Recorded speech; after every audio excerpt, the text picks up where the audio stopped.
It was the 20th century's first genocide. An estimated 100,000 ethnic Herero and Nama people died at the hands of German colonial troops in present-day Namibia between the year 1904 and 1905. For a long time, Berlin refused to call the killings a genocide, but that changed back in 2015. Germany and Namibia are now in talks about a joint declaration on the massacre. Well, the killings were carried out by the then German Empire.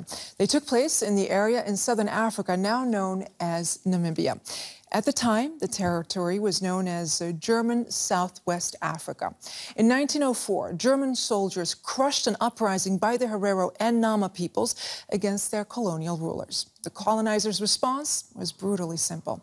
They drove the fleeing Nama and Hereros into the desert, where many died of starvation, while tens of thousands of people were killed and more perished in the repression that followed. 80% of the entire Herero population and half of the Nama population died, while the leaders of both indigenous groups are calling for reparations from the German government and say anything else would be an insult to the victims' descendants. And I want to wish a very warm welcome to both of our guests. I'm joined in the studio to discuss the Herero and Nama genocide.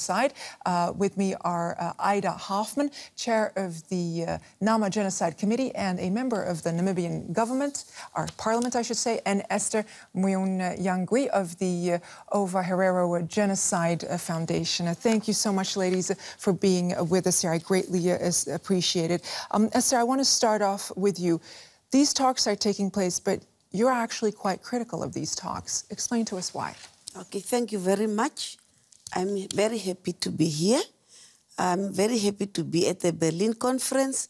This is the Berlin conference of 2016, not the Berlin conference of 1884, 1885, where they decided as to who should take Africa.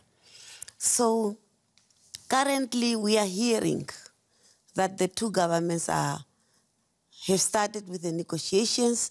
The talks are going on. But we are critical because for us, the process is very flawed.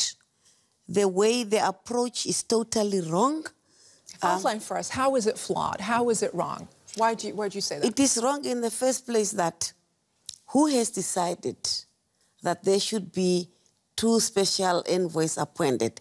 It was the two governments without our knowledge. So you feel left out? We are totally excluded in the process. Do you feel the same way, Ms. Hoffmann? Very much the same way. We are excluded. But you're here for these talks, so evidently you're participating as well, and you can voice all your concerns. Yeah, but now we are voicing our concerns with NGOs, not with the government, because the German government refused to be part of this Congress. And that is also a sign of they are not genuine. Because if they are genuine, why is it making it so difficult for them to talk to us?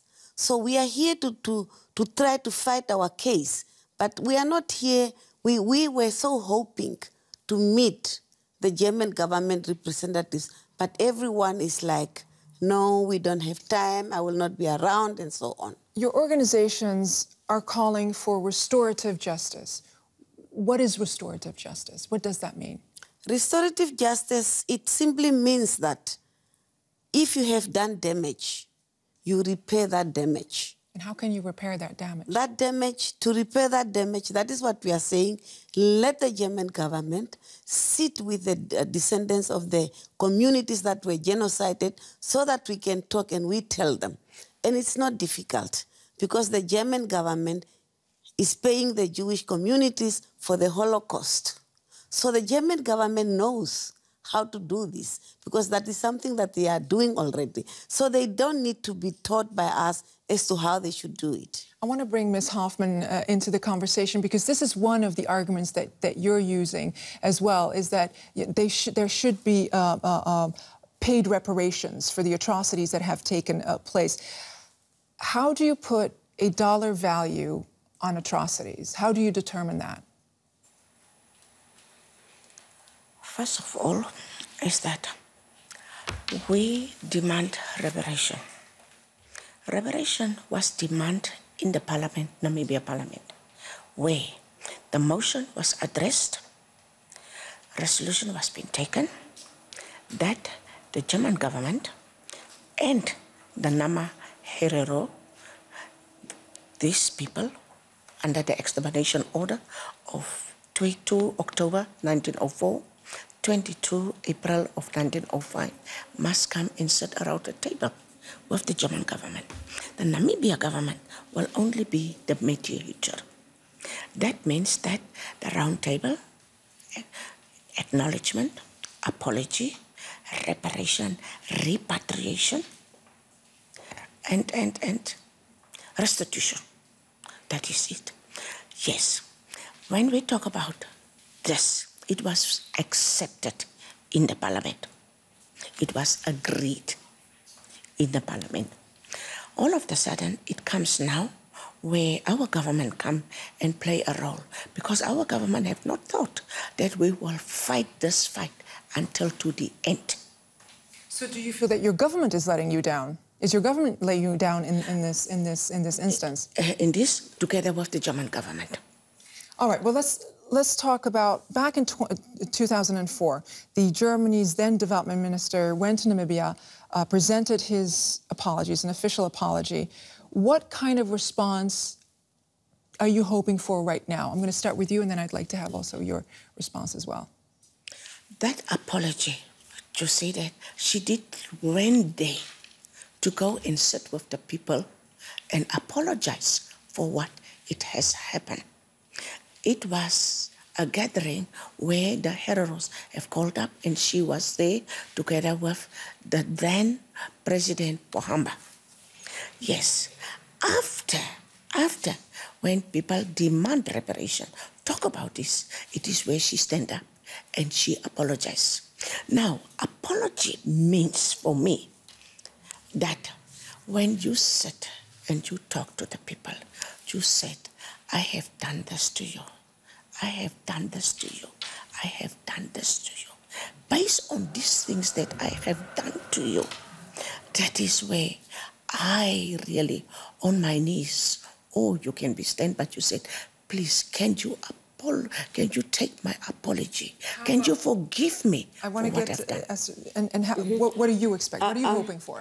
I'm always asking the question that when Frau Heitemarie Witzorik-Zoel said the apology, was it official? I don't think it was official apology. What makes you think it was not official? She came there in an official capacity. Exactly, but what happened when she came back from Namibia? She almost was crucified. Who gave her the right to go and apologize? Those were the questions that were put to her. And if the German government is serious about apologizing, why is it so difficult for them to adopt the motions that have been put in their Bundestag by the Left Party in 2007 and recently since last year? Those motions were put there, and the Bundestag could not succeed to come up with an official apology, and that made me to wonder that, are they really genuine? All right, so there's still a lot of work to be done to and on the question of bring about reconciliation. Thank you, ladies. Thank you so very much. We greatly appreciate you coming in. Thank you very much. Thank you. Thank you so much.